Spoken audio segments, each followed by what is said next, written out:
Тэгэхээр өнөөдөр бид ийм арт сүлжээ дэлгүүрийн худалдаа хариуцсан захирал Самади эрхэмтэй ярьж байгаа. Тэгэхээр Монголын хэрэглэгчдийн хувьд бол өдөр тутам яг юу худалдаж авч байна? Инфляц болон ханшийн дарамт мөн саксанд яаж хэрэглээ хөрвүүлэгдэж бууж байна? Үн чанар сонголтын тэнцвэр гэдэг. Ер нь яг том сүлжээ дэлгүүрүүд бол яаж баригдах талаар тоо болон гол бодит шийдвэрийг төвшөнд нь задлаад өглөөний мэд. Өглөөний мэд.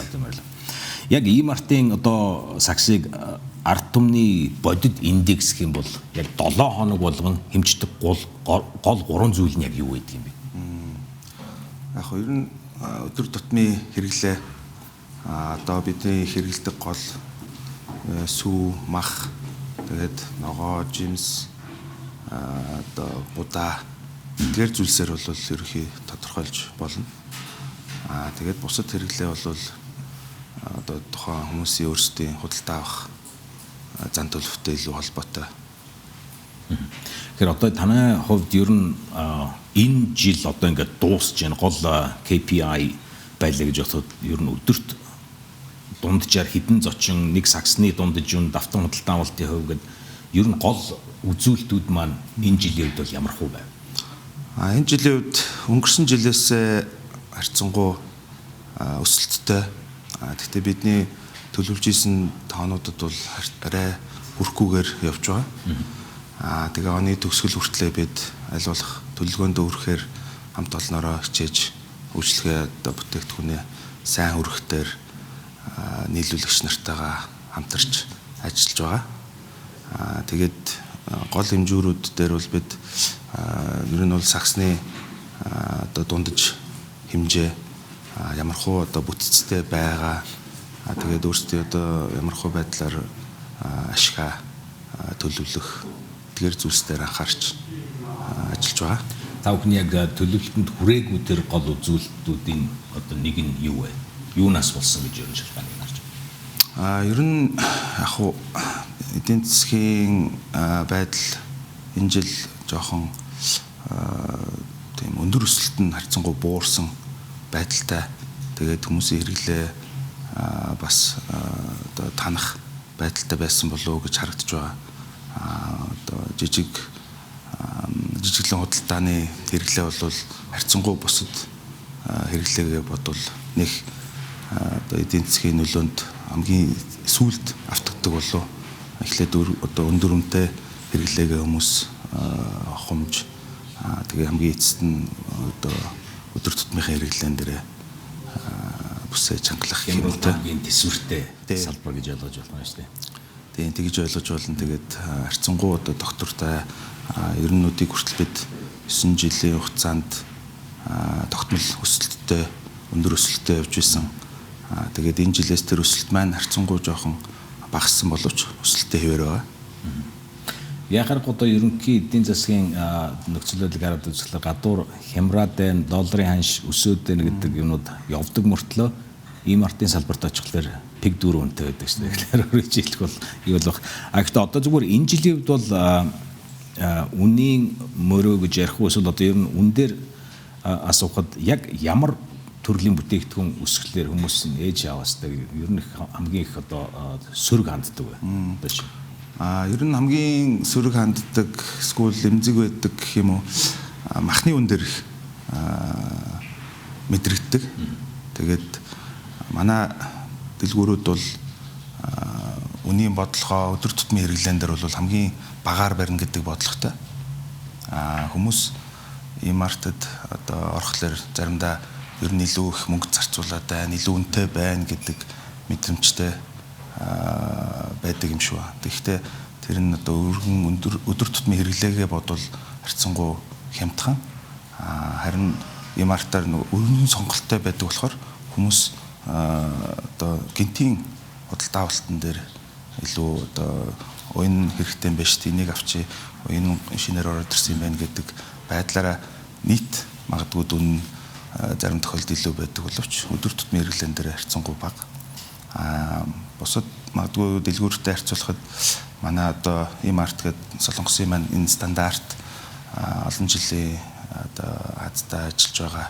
Тэгээд бас өөрөөр одоо олон улсын зах зээл зүйлүүд хэлж байгаа тэр туршлагаас бид нар үүдээд өөрсдийн стандарт, ажиллах арга барил энэ бүхэн дээр өдөр тутамдаа анхаарч сайжирсны эцэст энэ одоо дэлгүүр дээр хэрэглэгчдийн тоогоор үзэгж байгаа болов уу гэж бодож байна. Өөрсдөө ч мэдлэггүйгээр монголчуудын хувьд бол яг олон улсын стандарт хүрсэн салбар бол яхааргүй жижиг худалдаа буюу одоо retail сүлжээнүүд байгаа шүү дээ. Монголын хувьд бол номингийн сүлжээ, E-Mart байна. Бас тэгээд шинээр хүчтэй гарч ирж байгаа Carrefour гэдэг Францын салбар. Яг өөрийн хувьд харж байхад энэ өрсөлдөгчдөөсөө одоо юуг нь илүү их харж сурж байна нэгдүгээр. Хоёрдугаарт ер нь тэднээс илүүтэйгээр E-Mart-ийн гол давуу тал нь юу вэ? Ер нь бол өрсөлдөөн ихсэх тусмаа сайн гэж боддог. Биднийг одоо хурцлж чадахгүй байгаа, мэдэхгүй байгаа зүйлс юу гэж болох вэ? Ямар байдлаар илүү гоё шийдэл гаргаж ийн гэдгээр зүйлсээр харахад бас манай хамт олонд хэрэгтэй. Тэгээ өөрсдийгөө хэрхэн тэрэнд одоо зохицуулж сайжрах уу гэдэгт бидний одоо чадаад байгаа юм гэхлээр хэрэглэгчтэй тав тухтай орчин бүрдүүлж чадж байгаа. Сайн чанарын одоо хямд үнэтэй одоо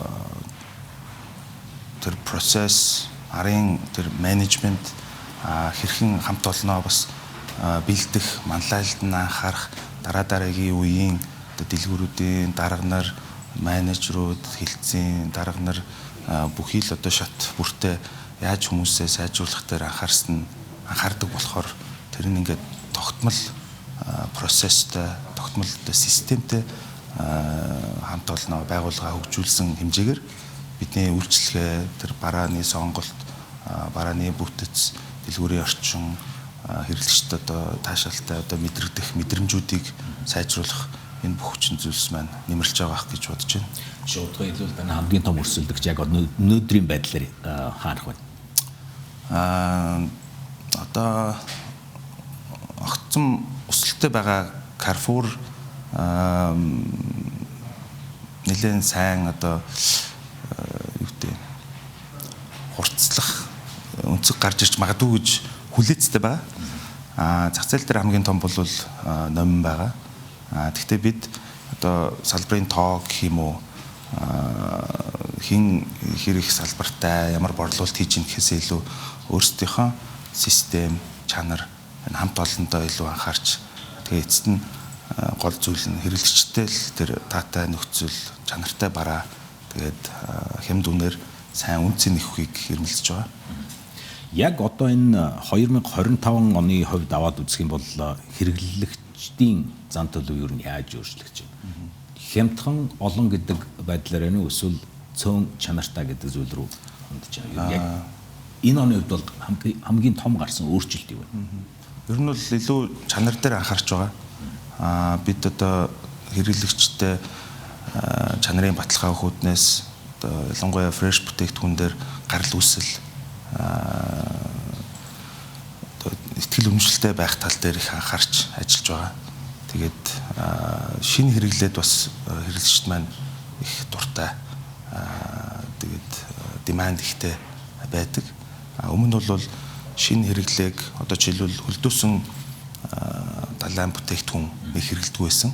Тэгээд бид анх дэлгүүрээ нээж явахдаа бас тийм шинэлэг юм байх ёстой гэд алдагталтайгаар татаж талын хайдыг шахуу байдалтай зардаг байж хагаад тэгээ энэ хэрэглээ маань хөвшээд өнөөдөр бид хөлдөөсөн одоо тийм далайн бүтээгдэхүүн өргөнөөр хэрэглэгдэж олон сонголттой болж тэгээд тэдний маань бас тогтмол хэрэглэдэг хэрэглэгч нартай болж тэрний хэрээр өөр төрлийн бүтээгдэхүүнүүдийг нийлүүлэхэд бас хэрэглэгчд маань шууд одоо хэрэглэж сонирхож үзэж тэгээд E-Mart-ыг бас ингээд хаяа шин юм ингээд байж идэв гэдэг үүднээс хүмүүс бас дуртай байдаг гэж бид харж байгаа.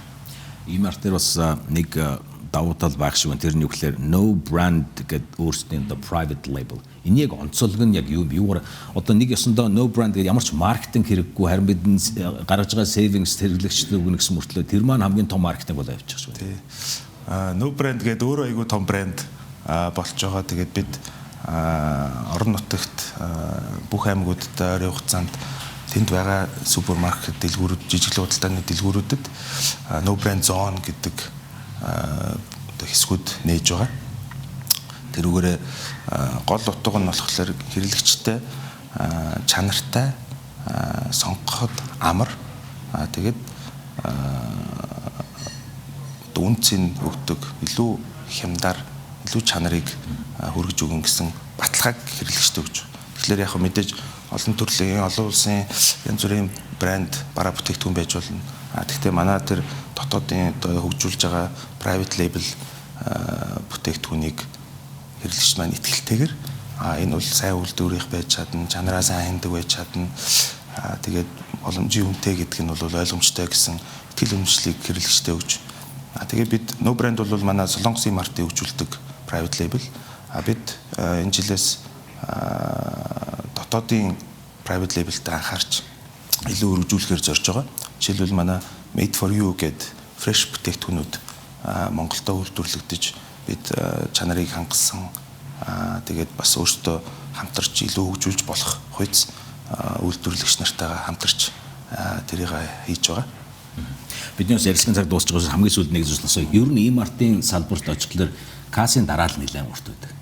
Нэг талаас одоо худалдаа эрхэлсэн захирал харахаар энэ үйл ажиллагааны доголдлоо эсвэл одоо борлуулалт маш хэвийн эрэлт өндөр байгаагийн шинж үү?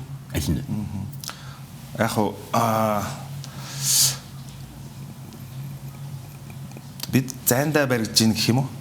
Тэгээд дэлгүүрийн хэмжээ тэр хэмжээгээрээ бид хэдэн одоо касын тоо барих боломжтой гэдэгт тэрэ жоохон хязгаарлагдж байгаа. Гэхдээ эрэлт ихтэй байгаа бид одоо жишээлбэл тэр ойчрын хугацааг багасгахын төлөө бас их үйлсүүд хийж байгаа. Системээ сайжруулах, хамгийн сүүлийн салбар гэсэн. Тэр маань хэмжээнүүд бол бас нэлээд том байгаа бус салбарууд харьцуулбал. Сүүлийн салбарууд маань бол харьцангуй хайпермаркетаас жижигхэн арай өөр концептууд байгаа. Тэгээ эх жил бид нар супермаркетын концептууд дээр бас анхаарах төлөвтэй байгаа. За их баярлалаа бидэнтэй ярилцлага өгсөнд. За маш баярлалаа.